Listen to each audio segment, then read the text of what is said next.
Hi everybody, and happy 2013. Another year begins, but I'm still playing catch up with the games I missed first time around in 2011. How are you going? Played anything awesome lately? Leave a comment and let me know. Before I get going for real, I'll quickly show you my latest purchase here. Those legends at Time Warp Games have made a fantastic English repo cartridge of Mega Man and Bass for the Super Nintendo. Sure, I've got the Game Boy version as well, but having it full screen as it was intended to be played is pretty darn awesome. Jeez Louise, this has got to be the most difficult Mega Man game though. Frustration, thy name is Burner Man. So, back to it. Where we last left off in episode 30, I just played through Another World and Super Turrican. In the next episode, it'll be Starwing, Tiny Toons, and the Battle Maniacs. So what was in between here? Let's start with Flashback.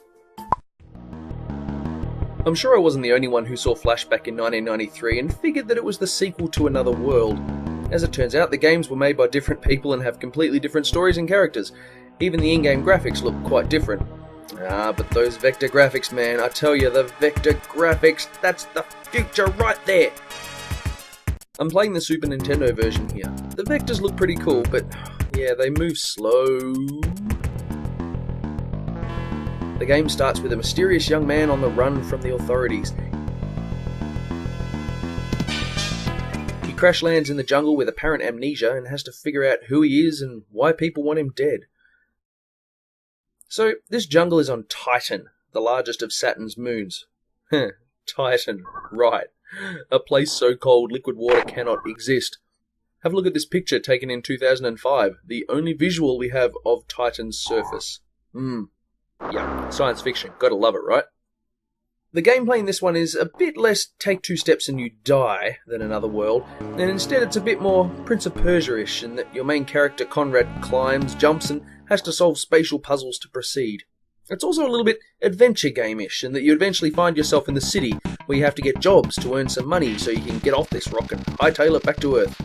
The in-game graphics are decent, not amazing, but there's an annoying loading time between screens that predates the Resident Evils by a few years. The only real problem I have with Flashback is that it's absolutely obscure. Right from the start, I was completely lost with what I actually had to do. You're basically just left to experiment. Oh, so I can climb up to that platform if I stand just in that spot, okay. Oh, and this stuff will kill me, right, okay. I ended up following a guide because, I tell you what, I wouldn't have progressed past the first couple of screens without some help. I don't like to think of myself as a dunce with this kind of game, but you're really given no help at all.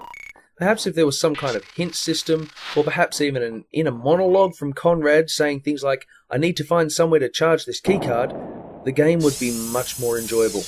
But it's not fun running around from screen to screen with no idea what you're actually supposed to be achieving.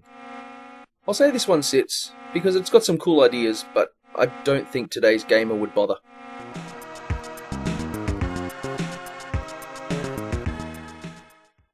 Now those stupid little lemmings are back, in Lemmings 2, The Tribes. The game starts with this old grandpa lemming telling a story to a kid lemming. I don't know exactly why this concept grates so much, probably because I always imagine lemmings to be the ultimate in stupid. I mean, they just throw themselves off cliffs. Having them as intelligent beings who tell stories just seems wrong. Anyway, having a story about lemmings is completely unnecessary, and if you're like me, you'll just ignore it and get on with the darn game. The general gameplay is business as usual. You've got to get the dumb little lemmings to the exit in one piece. I didn't enjoy this one as much as the original Lemmings game. For starters, there's no easing you into it. This is a game that's assuming you're already well versed in lemming rescue, and the levels are complex and head-scratching right from the get-go. Perhaps the biggest improvement for the Super Nintendo version at least is that you can use the mouse. Hooray! Suddenly the game just got a whole lot more playable. I also like the fast forward feature for those times you just feel like the lemmings are walking too slow. One thing that I didn't enjoy so much is the overwhelming number of lemming types, since each tribe has a completely different skill set for you to use. I know that it makes sense in a sequel to expand on what you did in the original, but one thing the first game was great at was making you think creatively with a distinct set of tools. In this game, you've got to learn how to effectively make use of about 5 or 6 times as many tools as last time, rotating round. On the plus side, you can attempt each of the tribe's levels in whatever order you want, so if you do get stuck on a level, you can just try a different tribe.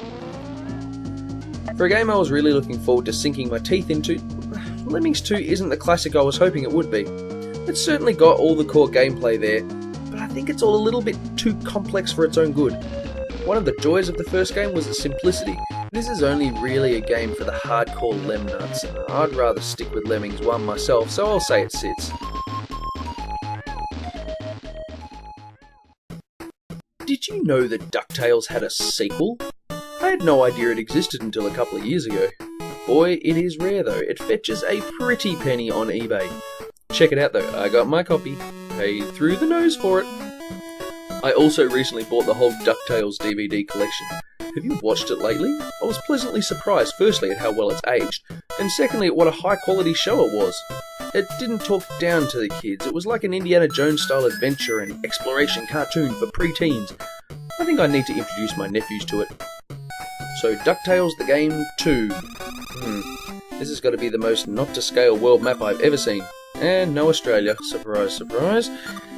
In what I'm sure will be a big shock, we are talking about Capcom here, this is all exactly the same style as the first game in an almost Mega Man way of more levels of the same game. The only real gameplay difference is that the pogo stick is now activated by pushing the B button on its own, instead of the slightly trickier down and B of the first game.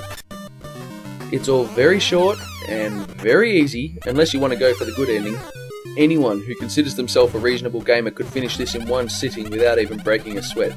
If you know where to go in the levels and you don't stop to collect all the treasures, you can breeze through the entire game in a ridiculously short amount of time. The design of the levels is pretty decent, but they just don't seem as exciting as the first game. Whereas Scrooge previously visited a haunted castle and the Himalayas and, well, the moon. In this game it's Niagara Falls, a stormy ship, pyramid, and some others. It's just not quite as good. And one little thing that just bugs me, it just seems so wrong to me that Launchpad says Uncle Scrooge. Everyone knows that to Launchpad he's known as Mr. McD. And of course, at the end of the game, Webigail gets kidnapped. Because she's a girl, I suppose. Some traditions just need to be upheld, apparently. I can't help but be baffled as to why Capcom would release this game in the middle of 1993, about 4 years after its predecessor, and when the world had clearly moved on to 16-bit gaming. I mean, imagine if Capcom suddenly released a big-name game on the Wii in 2015. That's kind of what this is like. Not to mention that the cartoon series ended in 1990, so I'm not sure if kids would even recognise these characters anymore. The game is still great fun, and even though it feels a bit more stale than it did the first time around, it's full of well-designed levels and tight gameplay, so it stands, but I'm not surprised it wasn't a runaway hit. That's it for now, folks. There's still more games to catch up on, so I'll see you next time. Peace out, dudes.